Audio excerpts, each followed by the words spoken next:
Fíjate, los hospitales oncológicos en Venezuela. Tienes el oncológico Luis Racetti en Cotiza, el oncológico Padre Machado en el Cementerio, tienes el oncológico del Táchira, el oncológico Luis Racetti en Barcelona, Luis López Gómez en Barquisimeto, Pérez Carreño en Valencia, y algunos hospitales generales con servicios de oncología. Pueden tener cirugía o pueden tener oncología médica, pero no es un hospital oncológico como tal. Tienes el Llanito, el Hospital Militar, el Hospital Vargas, el Hospital Universitario. Y hay otros como el Hospital de Niños, que tiene oncología médica, o la unidad de hemato-oncología de la Universidad Central. No tenemos un hospital cancerológico nacional como tiene Perú, por ejemplo, o el cancerológico de la Ciudad de México. Perú, que es un país más pobre que nosotros, tiene un hospital de 1000 camas para atender pacientes con cáncer.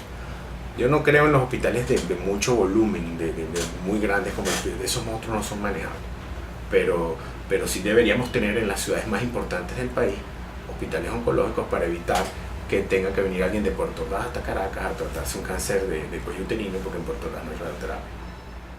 Para tú atender a alguien en oncología, necesitas la biopsia de tejido. La biopsia de tejido necesitas una cantidad de especialistas y de especialidades que no solamente el que trata cáncer. Necesitas gastroenterólogos que te hagan endoscopias, que te hagan colonoscopias, necesitas otorrinos que hagan laringoscopias y tomen biopsia para el cáncer de laringe, necesitas colposcopia para el cuello uterino, citoscopia en neurólogos. Entonces ya por aquí necesitas una cantidad de especialistas para ese diagnóstico.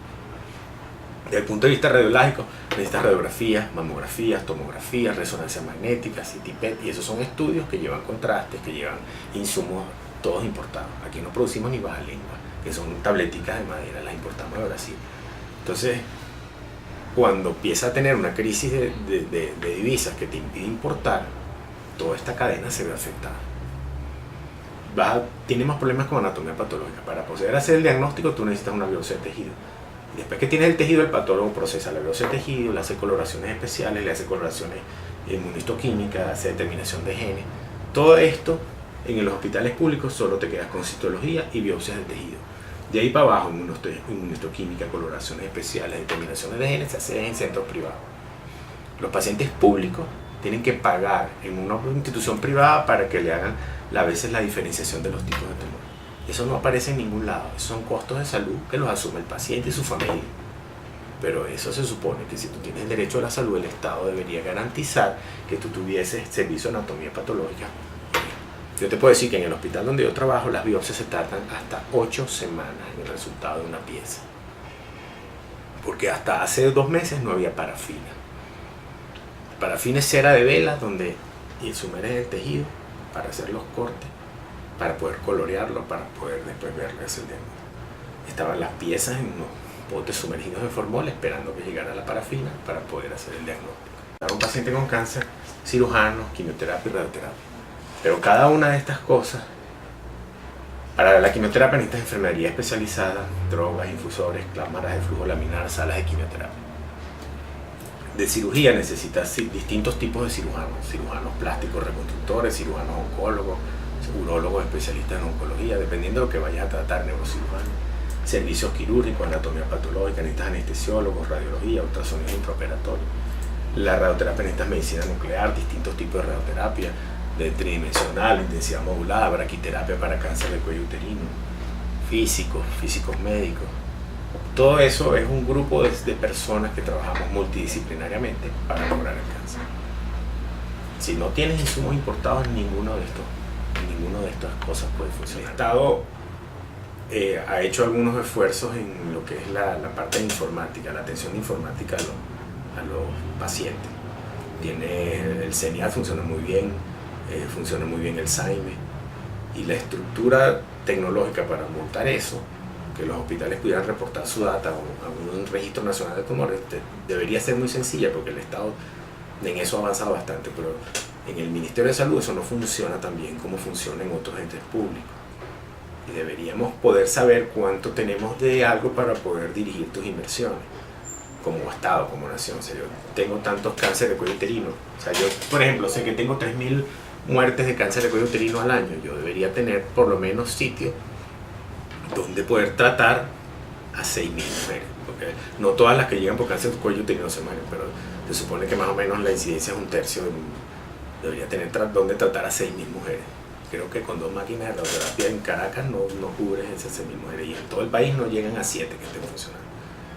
Me explico, no ha habido, ahí es donde voy, no ha habido una planificación para el crecimiento. Las mesas de diálogo se han dirigido a controlar los costos de lo que las clínicas le cobran a los pacientes. Pero hay una reflexión que va más atrás de esto. ¿Cuánto gasta el Estado venezolano en pólizas de salud de sus empleados? Con lo que gasta el Estado venezolano en pólizas de salud para su nómina pública, pudiera tener un sistema público de mejor calidad. ¿Cuánto gasta el Estado venezolano en ayudas? Las famosas ayudas. El Estado ha hecho unos esfuerzos. O sea, el Estado le ha pagado a pacientes operaciones súper complejas que no se pueden hacer ahorita en algunos hospitales porque no están funcionando. Se los ha pagado a los pacientes de la clínica, puedo dar fe de eso. O sea, pero esos son fondos que no son controlados por nadie. Aquí cualquier ente público emite cheques para pacientes, para operaciones en los sitios privados, porque como hay que garantizar el derecho a la salud y la gente presiona y reclama, pues bueno, los que están dirigiendo emiten cheques y van los pacientes y se operan, pero la Contraloría no controla cómo se distribuyen y cómo se manejan esos fondos. Es una manera ineficiente de tratar de resolver el problema. Tratamiento oncológico, un paciente en privado, por lo general, los pacientes no lo pueden cubrir todo. Pues, quizá un cáncer de cuello uterino, un cáncer de mama se lo pueden tratar, pero un cáncer complejo de vías digestivas, mira, más de las veces termina en un hospital público tratándose. Entonces, cuando llega al hospital, tiene que entrar a una lista de espera y operarse en función del orden. Yo puedo decir, en el año 94, el hospital donde yo trabajo era un hospital que lo dirigía la Sociedad Anticancerosa. El promedio de operaciones mensuales de mi servicio en ese momento eran 40. Ahorita en este momento nosotros estamos operando entre 90 y 100 pacientes al mes. O sea, hemos duplicado nuestra capacidad de trabajo. Eso significa que el Estado ha dado recursos para que dupliquemos las operaciones, pero el hospital tiene apenas 22 camas de hospitalización. La atención en privado tiene el problema que la parte económica a veces limita el tipo de tratamiento que el paciente pueda tener, porque si no tiene los costos, no los cubre. Entonces las familias, ¿qué hacen? Las familias cierran filas, ponen dinero o piden ayuda y el Estado van a la Fundación Pueblo Soberano o a estos organismos que ha creado el Estado y el Estado les da los recursos y se han operado muchos pacientes así. Pero a veces queda incompleto, o sea, se operó, ahora vamos para la radio, ya no tienen para la radio, ya te di ayuda una vez, no te puedo dar ayuda 2 veces. Entonces, nosotros tenemos 2 posgrados de oncología aquí en Caracas, que yo conozco, que son el del oncológico Luis Racetti y el del oncológico Padre Machado. Se egresan todos los años 4 residentes de cirugía oncológica, 4 residentes de oncología médica en cada uno de los 2 hospitales, en promedio 8. Radioterapeutas en nuestro hospital ya no se están formando. Se forman en el Llanito y como te expliqué, en el hospital universitario, y el del Racetti creo que también tenía un posgrado.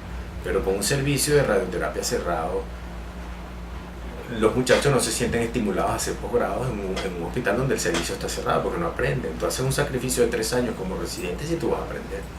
Tú vas a ser cirujano cardiovascular y tú quieres entrar a un servicio de cirugía cardiovascular donde se haga cirugía de corazón abierto, donde tú operes bypass aortocoronarios, donde hagas prótesis vasculares.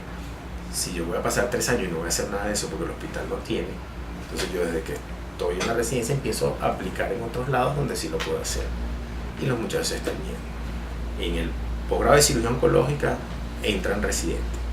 Te puedo decir que en el hospital de Racetti el año pasado no hubo ni un solo residente para el posgrado de oncología médica. Y no es porque no haya gente que no quiera hacer posgrado, que se van para otro sitio a hacerlo.